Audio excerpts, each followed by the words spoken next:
what is hard pass? Well, we're talking hoops, mostly NBA, but we'll also discuss college hoops, particularly during the season, and also WNBA. For any of those who follow my career, I certainly have been following the W for quite some time. Mainly the biggest storylines, whether it's a huge game like tonight's improbable Pacers comeback in Game 1 of the NBA Finals, or the major storylines like Tom Thibodeau being fired by the Knicks. And we tape it at night, so it's ready to rock that evening, or if you live in other time zones, because I'm in the West Coast, it will be ready for you first thing in the morning. We're also aggregating reaction across the landscape, whether it be celebrities, other hoopsters, or just anyone with great reaction. We will put it all together and hand it to you in a silver platter. Also, some behind-the-scenes intel on those major storylines. What am I hearing from all my years in the media? Speaking of the media, we'll have some interviews with other colleagues of mine from my years, whether it be ESPN or everywhere in between, or some of those I did not work with but would have compelling interviews. We'll do those in the green room. I've also lived in Las Vegas for quite some time. Moved here first in 2005. I currently live here now. I've been known to place a wager here and there. We'll also have some betting 101, break down the complex storylines, also my favorite wagers for a big game perhaps, and the latest scoops from everything going on here in Las Vegas or in the betting world. I've been known to go off topic as well, even non-sports topics. We'll have some of that. Of course, my famous dog, Arthur, the French Bulldog from ESPN, he will make an appearance here and there. All that and much more on Hard Pass. And on this very first episode, the Pacers did it again, another improbable comeback. But the stats from this one, even more mind-boggling than all the other comebacks throughout this postseason. We'll get into that. We'll also flip through the best tweets and reaction on Heat Check and how Game 1 fostered memories of a legendary LeBron James meme and Tom Thibodeau, the old heave-ho. But why I'm torn on whether the Knicks were justified in firing their head coach. All that and much more straight ahead. I'm Doug Kezirian. This is Hard Pass.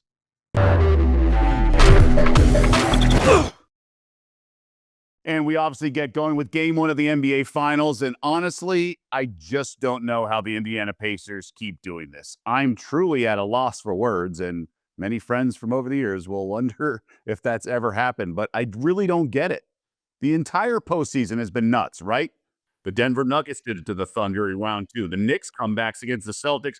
But Indy has been the gold standard, doing it multiple times. And this comeback was so statistically improbable, given they were facing the team with the best record in the entire NBA from the regular season on. Also, awesome home record. Here they are. The lead starts shrinking. And because we've seen Haliburton and the Pacers do it so many times, I just started saying, okay, I know where this is. It's like a predictable bad movie outcome, right? We see it coming a mile away, even though it's the most improbable because of the opponent and the venue and the stage. Yet a Thunder sort of wet the bed, and Tyrese Haliburton does it again. Pull-up jumper with 0.3 seconds to go to give the Pacers the lead, their first lead of the entire game. That's just one of the stats that is so mind-boggling. Let's get into some of this. Latest in any NBA Finals game since 1971 that a team took its first lead of the game. And turnovers. How about this? Indiana had 25. OKC only 7. Steals. Thunder had 14. Number 1 defensive rating in the league. Pacers had just 1. These are stats that represent a blowout in favor of the Thunder. Yet it's another improbable comeback in the final minute for the Pacers in this postseason. Round 1, Game 5, the closeout game at home against Milwaukee. They're down 7 with 35 seconds to go in overtime. Haliburton gives them the lead with 1.7 seconds left. Round 2, Game 2 against Cleveland. Down 7, 48 seconds to go. Haliburton gives them the lead and the win with 1.1 seconds left. Eastern Conference Finals, Game 1 against the Knicks. Remember, he did the choke with Spike Lee in the house. Down 9, 51 seconds to go. Haliburton to step back. We thought was a 3 at the buzzer to win it. Did the choke sign. Toe was on the tape. Forced overtime. They win that game. Ridiculous. And tonight, 15-1 underdogs at some point in the fourth quarter in all these comebacks. And they did it again. They're now 5-3 in this postseason when trailing by 15 points at any juncture of a game. Also, 6 road wins when the leading scorer is on the other team, the home team. That's an all-time record for a single postseason. And in NBA Finals history, this is my favorite. NBA Finals history, Pacers down 9 with 2:52 to go. So teams throughout NBA Finals history trailing by at least 7 points with 3 minutes to go in the fourth quarter overtime are 0 and 121 until game 1. It's now 1 and 121. Truly remarkable. And I think you got to give coaching, if you put one sort of label on this, it's coaching. And that's what really bothers me so much about what Mark Daigneault did. Rick Carlisle is an all-time great coach. What he did with the Dallas Mavericks in the 2011 finals to win that title against LeBron's first year with the Miami Heat, the Heatles, is truly remarkable. But he's 25 years older than Mark Daigneault of the Thunder. And I think it's showing. Carlisle was a player with the Celtics and then a coach. He's been an assistant. He's won a ring, and Mark Daigneault's making the mistakes. And why do I say that? Well, why did OKC change their starting lineup? Why did they pull Hartenstein and start Cason Wallace? Now, some would say you're being too results-oriented because if they just convert a couple plays down the stretch, maybe Daigneault's going to be praised for that, for using his versatility and depth, using it for this matchup and pulling all the right strings. But coaching evaluations are not binary. As far as I'm concerned, with the way the game played and how the teams played, he got out-coached even if they lost, because I think his coaching and that starting lineup decision prevented the Thunder from being up 25 or more points. Instead, the largest lead was only 15. And it came down to rebounding and the Thunder just bending when they didn't have to. You're the best team. You got the home court advantage. Game 1, the team has the home team always wins. But it was rebounding. Look at this rebounding edge. 56-39 in favor of the Pacers, who coming in were saying Pacers are a horrible rebounding team. In fact, in the regular season, 3rd worst rebounds per game and 3rd worst rebounding percentage. He took out Hartenstein as best rebounder. Chet Holmgren is terrible against the boards. He's now gone under his rebounding prop, I believe, in 6 straight games. He only had a handful of rebounds. He's 7'1", but 208 pounds listed. He's probably 200, dripping wet.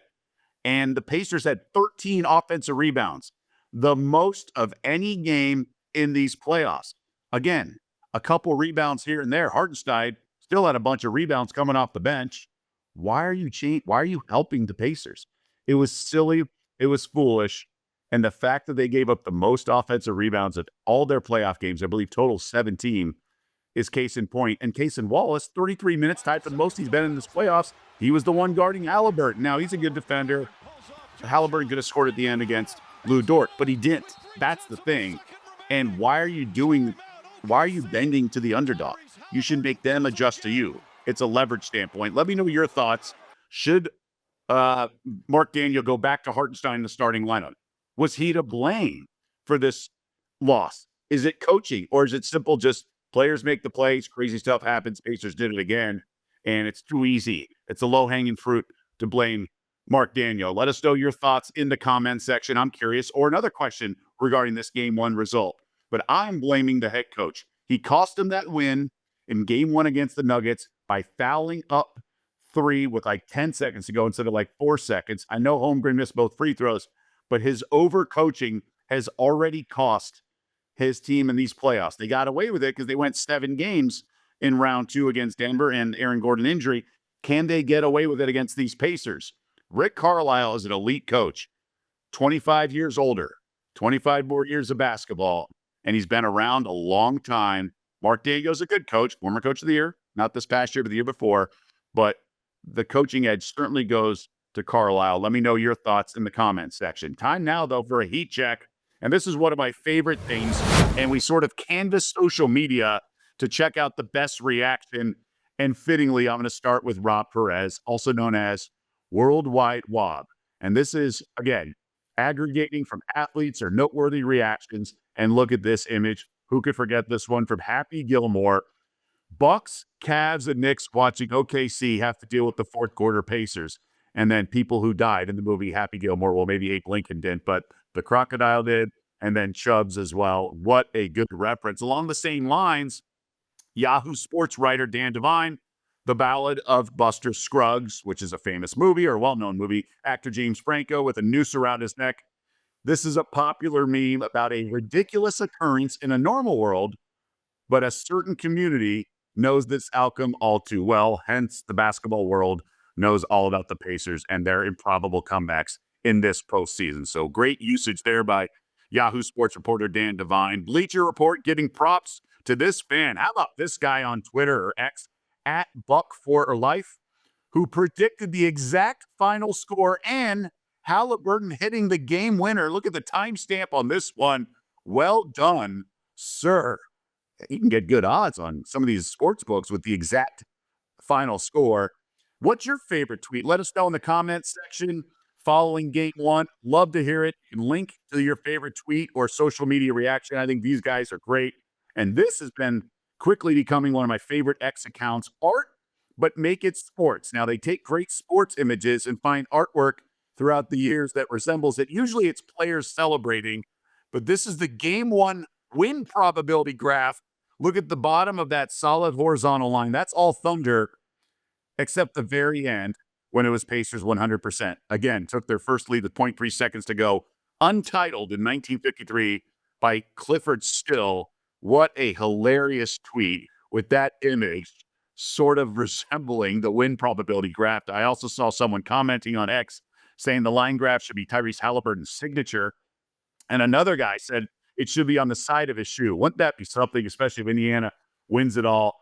And then I can't do this segment without the meme godfather, Josiah Johnson, referencing Rory's famous Masters walk at Augusta this year of relief, liking it to NBA Commissioner Adam Silver after all the ridicule of two small markets in the NBA Finals. Well, Rory, this was a video, by the way. We just have a couple images thanking the crowd in tears, saying Adam Silver walking into his office following game one of the finals. Truly hilarious stuff. Again, join us in the comments section. Let me know what your favorite of maybe of just those five or of one I may have missed in all of social media.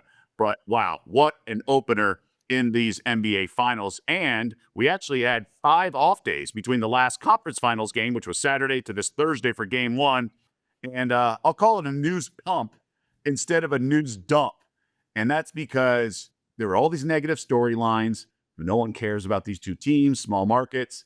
And then the biggest media market of them all delivers a near bombshell on a silver platter to all the networks salivating for content. And that's Tom Thibodeau getting fired after 5 years with the Knicks. And it was great for media companies because they needed something. You can only talk about the X factor for so long, but they had the Tom Thibodeau where there's nearly no right or wrong answer. You can certainly have a reaction on both sides, but Tibbs is gone in the Big Apple. We heard some rumblings of this throughout the postseason, even though they reached the conference finals. He made the playoffs 4 of his 5 years, won at least one playoff series in 3 of those. Let me know your thoughts. Were the Knicks justified in firing Tom Thibodeau, given they reached the conference finals this past season? Now, personally, I'm actually torn. I completely understand why some people are outraged, but I also understand why the Knicks did it. And frankly, they write the checks, so they have the right to do that. First, what more could you want from Tibbs? So this was sort of the outraged sort of camp. The goal and job of any coach in any level, little league, whatever, right? Any sport, is to get the most out of your players.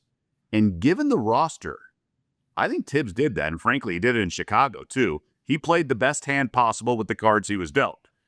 Other guys in other sports and the NBA are sometimes in charge of personnel. He's not, but other head coaches are, and they're to blame for the roster construction. But Tibbs isn't, because he wasn't in charge of that. And Tibbs did exactly, it was a good but not a great roster. He did exactly what you would want from a front office. But the starting lineup with Josh Hart, now when they made the late switch with Mitchell Robinson, was outscored in the playoffs, even though they kept advancing. Maybe he could have done a little more with the defense, but Karl Anthony Towns, you can only do so much. Now, I like Tibbs. When we crossed paths at ESPN, the brief time he was there as an NBA analyst, could not have been nicer. very professional. And he's a legend. He knows his stuff over the years.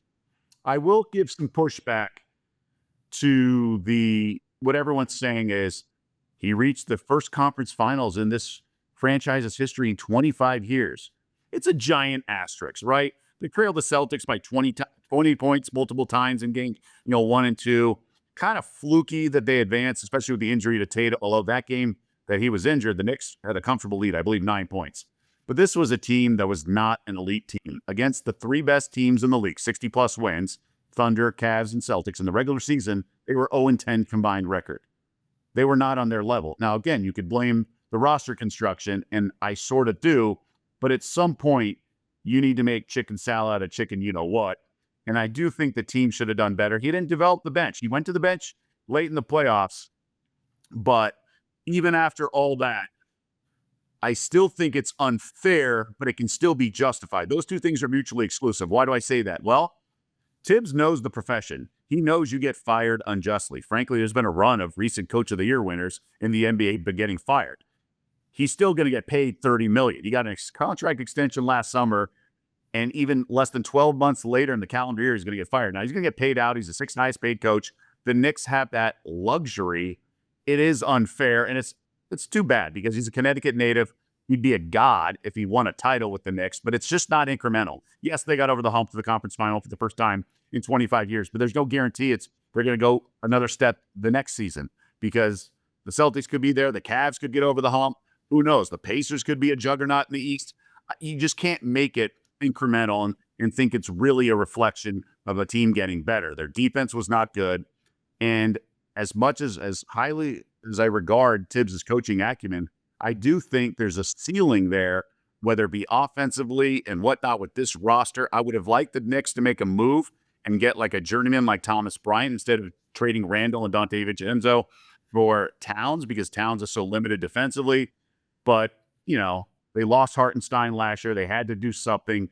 They thought it was forced, they forced that trade last summer. Now, what's done is done. So I want to know your thoughts. Who should the Knicks hire as their next coach? Were they justified in firing Tibbs? Do you agree with me? But who should they get as their next coach? I think it's totally justified if they have the right guy in mind. And the Knicks front office, that is, reserve the right to see it out. Now, it's worked for some teams in the past, like the Golden State Warriors. Remember, they fired Mark Jackson. Steve Kerr, first year, wins a title. Jackson made that team respectable on defense. That was unheard of with the Monte Ellis era before that. But they upgraded in their eyes. They rolled the dice, and it paid off. Steve Kerr ended up winning multiple titles with the Warriors. Nick Nurse replaced Dwayne Casey in Toronto. Another gamble. Casey had been there for a long time. Had the 1 seed at one point, but then got swept by LeBron. Remember that whole phrase, LeBronto? I believe Mark Jones at ESPN did that. Now, this is different. Jackson was relatively inexperienced. Casey never done anything. Tibbs is has a track record much more impressive than those guys. But again, you could have a low ceiling. Is Michael Malone the answer after recently getting fired from the Nuggets? But he's kind of a drill sergeant like Tibbs is. That doesn't make a whole lot of sense. Maybe Budenholzer, maybe Frank Vogel, or the college ranks with Danny Hurley, Jay Wright, maybe even Rick Brunson, former Knick, Jalen Brunson's dad. Probably not, but you never know. I would imagine the Knicks have a plan, even though they haven't announced it right away. They better get this right because you saw what the city did after they won the second round series over the Celtics. This team is craving a championship. The city, I should say, first time since 73 it would be. Can they get over the hump? Next coach will be critical on that. The marquee matchup undoubtedly is going to be game 2 of the NBA Finals, and that is Sunday night. So the Thunder, who've actually been in this position before after blowing a late lead to the Denver Nuggets in the second round in game 1, they bounced back and took care of business in game 2. Thunder can stew on this. Afterwards, they said all the right things. You got to win 4 games, not 1. We have plenty of time. But the funny thing is the Pacers did not play well at all. Yes, they out-rebounded OKC, but they had the huge turnover disadvantage, the huge fast break disadvantage, 1 steal in the entire game. Haliburton didn't even score that many. They had balanced scoring and they shot well from 3. I will say that. But the key for the Pacers in this, they only trailed by 15, never by like 20 plus. I actually expect both teams to play better. One would think the Thunder with their regular starting lineup and Hartenstein going back in the lineup will play better. More desperation from OKC, but I don't expect a blowout. The point spread suggested, but I think this Indiana Pacers team has great resilience, and they will go 5 guys off the bench. So Rick Carlisle is going to push the buttons of whoever he needs to come in, and they stole game 1. And that's what has me concerned for the Thunder in this series, because when you blow a game like they did, that means you essentially have to win 5 out of 7 games instead of 4, because that's 1 that they gave away. So now they need 4 more wins, and you only can do it in 7 games. So they got away with it in round 2 against Denver. Now the Nuggets are the best player in the world in Jokic, but Pacers are deeper, and they're not going to, as of now, they haven't got a player hurt like Aaron Gordon did with his hamstring for game 7. And the Nuggets had no depth, and they ran out of depth when they started going every other game or every other night for the games in that second round.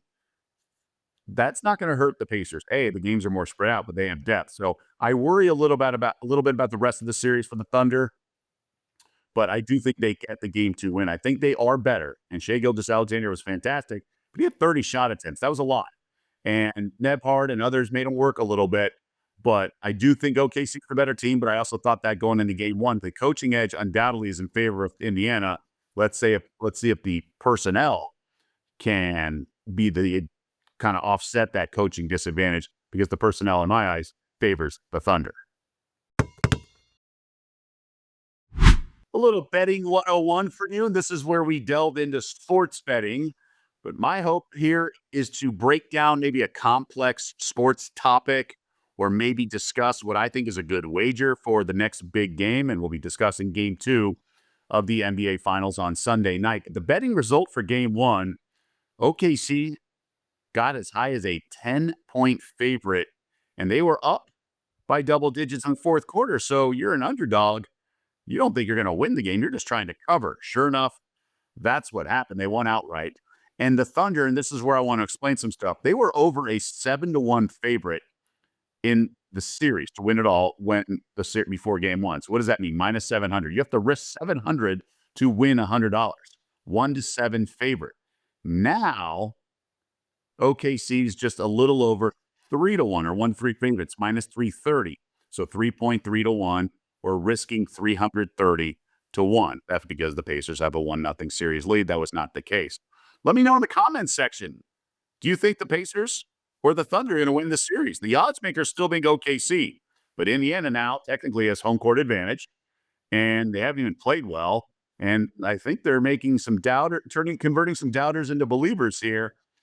Game 2, and there's something we like to call in the betting world, given I live in Vegas, first moved here in 2005. I've been talking betting for a long time. It's a tax. What do they mean by it? So everyone, or at least conventional thought, is the Thunder are going to bounce back in game 2. More desperate. Pacers, sometimes the road team gets what they came for. They wanted a split, get it in game 1, maybe plays more relaxed in game 2. So they're going to make you lay more points if you want to bet on the Thunder. So the spread is now 11. So it was 9.5 for most of the week, then got as high as 10 on game day. Now it's 11. That's a tax. Like, if you want to bet the Thunder, they know what you're thinking. Like, more desperate team, they have to get the split now at home in the first 2 games. So they're going to make you lay your point and a half. And there's an old theory in betting called the zigzag theory. And that is a team off a loss at home or favored, you want to bet on them. And that is certainly a situation where I would say, yeah, I think the zigzag theory in this case favors OKC. Is it a good bet? I'm not so sure. Instead, my favorite bet for game 2 is a prop bet, and that's involving Chet Holmgren, who I don't think is that good of a rebounder despite being 7'1".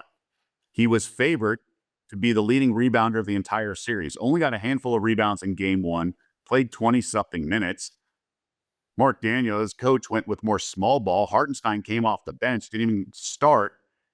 And his prop for rebounds is 8.5. And it was 9.5 in game 1. The market's adjusted to 8.5. I still think it's too high. I want to go under 8.5. He's gone under his rebounds prop in 6 straight games. I don't think he's that good of a rebound on offense. He lurks around the perimeter, shoots three, stretches the opposing team's defense, can be good at that. I don't think he's physical enough. He's listed at 208. It's probably 200 tops. And there's just too many good sort of players in the paint to get the rebounds, and he may not play enough. So that's my favorite bet for game 2, under 8.5 rebounds. Distant replay, obviously a pun. And this is a time where we turn back the clock a little bit, sometimes on this date in sports history, or a necessary flashback. And we heard how the Thunder were such big favorites in the NBA Finals, the largest favorite going into the NBA Finals in the last 2 decades, aside from 1 year, and that's 2018 with the Kevin Durant Golden State Warriors facing the LeBron-led Cleveland Cavaliers. Cleveland was a monster underdog, like 10-1. Golden State minus 2,000 on the money line. It's 1-20. That means you have to risk 2,000 just to win $100. And I remember talking to an odds maker that year. He said, we'd make it 1-100 if we could, but the market has it 1-20. That's how lopsided they thought this matchup was. And this Pacers Thunder series coming into the game 1 was just under that. 7-1, 1-7 instead of 1-20. But all the other NBA finals of the last 2 decades had a more competitive price than this one. So it got me thinking of game 1. Sometimes you think game 1's a time where you can steal it. Well, the Pacers stole game 1. The Cavs were very close. Let's go back to 2018. Game 1, final seconds. George Hill makes the first free throw. The second one would give the Cavs the lead, but he misses. J.R. Smith, offensive rebound. However, he doesn't know what the score is. He goes back to half court. And LeBron, with that famous meme, it became a famous meme, pointing to the to the basket and sort of screaming at J.R. Smith. Cavs had a timeout later. LeBron was informed of that. That's a great meme as well. LeBron goes for 51 points, 8 boards, 8 assists. Cavs could have stolen game 1. They wouldn't have won the series, but they ended up getting swept. This was a lopsided. No Kyrie. They did have Kevin Love. But you had guys in the starting lineup like George Hill, J.R. Smith. I mean, this was not a deep Cavs team, and the Warriors were just so loaded with the Splash Brothers, plus Durant, plus Draymond. Let me know what you think of that game 1. Sort of, where were you? Let us know in the comments section. Where were you? What do you remember from that game 1? Did you know right away J.R. Smith didn't know what the score was when he was dribbling out later? He sort of had a word salad, said, well, it's Kevin Durant. I'm not going to shoot over him, even though he got the rebound over Durant. Give J.R. Smith credit. Give George Hill some blame for missing that second free throw. But nonetheless, the meme of LeBron near midcourt pointing and yelling at J.R. Smith, that has lived in infamy. Like, what are we, 7 years now? Let us know what you remember from that game 1. And this is one of my favorite segments because I get to respond directly to you, fans in the stands. We respond to the YouTube comments and crickets, as you would imagine, because, hey, this is the first show, so we have no comments yet, but we will in the future. So we'll revisit this mailbag type of segment in every episode. So please chime in, be part of the conversation, good or bad. We welcome criticism, some of it, of course. No, in all seriousness, we welcome feedback and criticism or suggestions, what you want. This show is for you, so let us know what you want from us, and we will be happy to deliver. And, it's all part of the conversation. We want you certainly involved. And that is going to do it for our show today. Brand new. We're trying some things here and there. We'll have some newer segments that you haven't seen yet. We won't use every segment the same day. I welcome all input. Like I said, good or bad, chime in. We want your input. Which topics did you like? Which topics did you dislike? Are there any other topics you want to hear about? Next show is Sunday night following game 2 of the NBA in finals. And given what happened in game 1, no idea what's going to happen in game 2. We'll see if the Thunder can at least get a split, or then they'll become underdogs in the finals, which is unheard of coming in to game 1. So it should be another great game. The atmosphere is wonderful, and we'll see you back on Sunday night.